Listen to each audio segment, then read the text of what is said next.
Old School Runescape for its first time can now be considered the second most popular MMORPG in the world, sort of, overtaking one of the two MMO titans, Final Fantasy XIV, a massive accomplishment for the 20-year-old MMO. And this news comes off the back of the latest Final Fantasy XIV Lucky Bancho report. On November 30th, 2025, they reported there are currently 824,000 active players in Final Fantasy XIV, a strong showing for any game. However, this player count is the latest part of a dataset that shows a decrease in the player base for Final Fantasy. Comparing to Old School Runescape, we have a story of growth.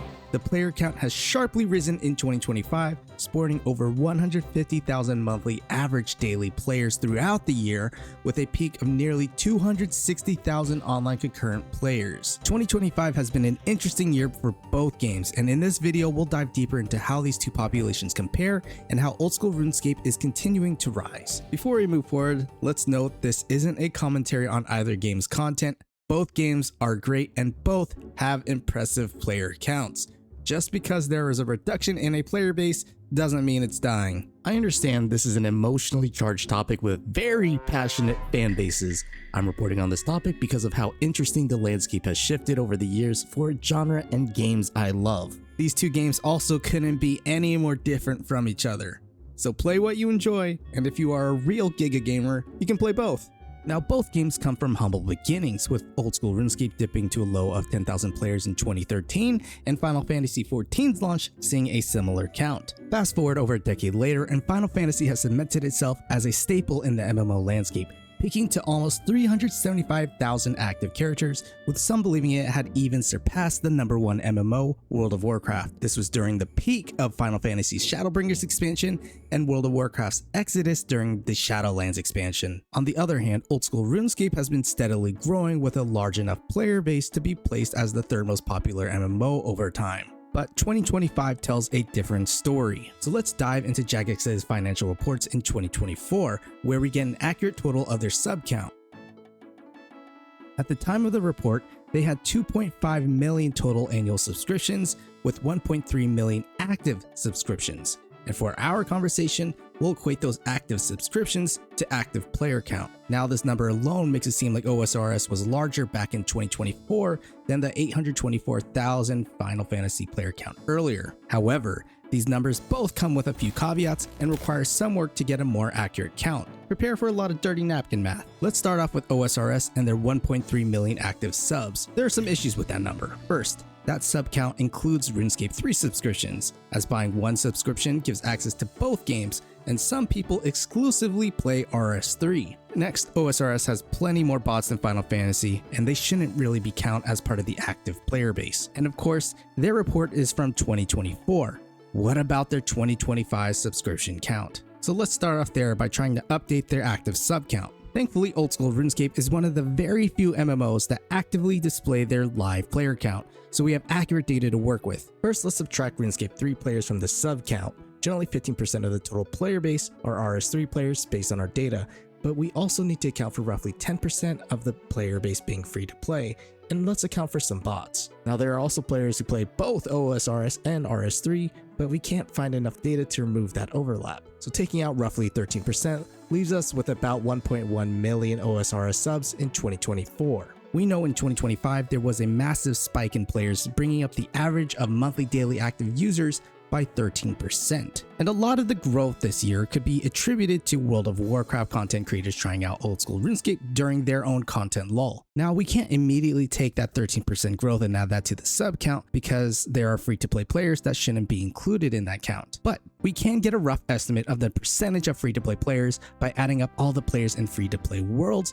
and dividing it by total people online. We get roughly 10 to 20%. So if we take the middle estimate that 15% are free to play, we get roughly an 11% increase in subs. We take that 11% multiplier and get roughly 1.25 million active subs. Let's also subtract the OSRS bots because they don't count. And based on Jagex moderator input, it's generally accepted 5 to 10% of players are bots at any given time. We'll take the higher end of that estimate. This leaves us back with an estimated 1.13 million OSRS subs for 2025. But when we add back in our free-to-play players minus the free-to-play bots, we get an estimated 1.28 million active player base count. Note that this is still higher than Final Fantasy XIV's estimated player base of 824,000. However, Final Fantasy's report has a few quirks too. The main concern being the validity of a community-ran report. It's unofficial and reliant on certain public-facing criteria. It actually relies on scraping data from public character profiles and tracking changes such as achievements and job levels. But this is the best data that the community has available and roughly lines up to what the expectations were historically. However, because it is reliant on public-facing data and a level of delta, you are more likely to underestimate the total number of players, because some players can be stagnant and not make progress but still play, and other factors. One thing to note is that the Lucky Bancho report already includes free trial players. We also know there are bots in Final Fantasy XIV, but their prevalence is far less where they feel negligible to count. Also, both games have alt characters and accounts, so we'll equalize them. Even accepting some margin of error in the report, likely to be underestimating, does Final Fantasy truly fall short 35% of OSRS? Ultimately, the answer is probably yes, with an asterisk, because Final Fantasy's report also does not include other servers like China, which hosts its own instance of Final Fantasy. But from what we see in the population charts, we know one thing for sure. The rift between the two games has widened in 2025.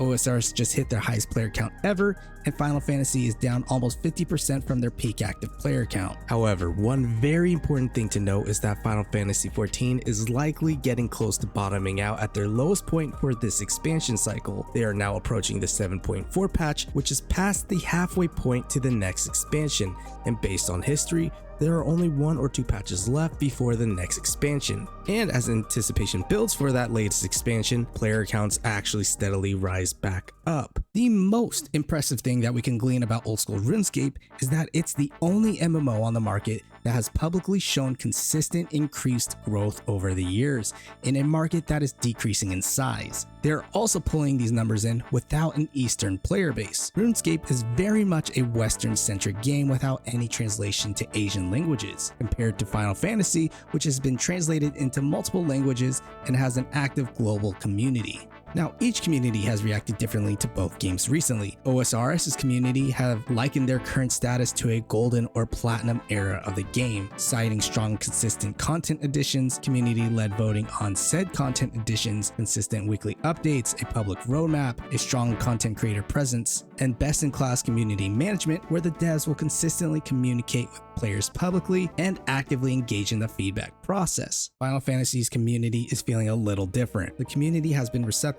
to some of the more recent patches, with a new deep dungeon, a cross-collaboration event with Monster Hunter, and more. However, many will cite that the latest expansion story, Dawn Trail, long patch cycle breaks, and their new battle zone Occult Crescent fell flat. Some players are also showing wavering trust with the game's director, Yoshi P, the same one who was heavily praised a few years prior for pulling Final Fantasy XIV to its peak. The same players also feel frustrated by the lack of communication. Not everybody feels this way though. Some people who are enjoying the game are finding it tough sharing that positivity for the game with the surrounding discourse. Time will only tell where these games' future will lie. Again, OSRS has shown consistency, while Square Enix has had a roller coaster of a ride. However, based on recent interviews, Yoshi P stated, with the resolve to undergo a second rebirth where we're thinking everything from scratch, under the goal of evolving the game itself into a cutting-edge service. We know that with competition comes innovation, and so regardless of who's the most popular, ultimately, the players and fans are the benefactors.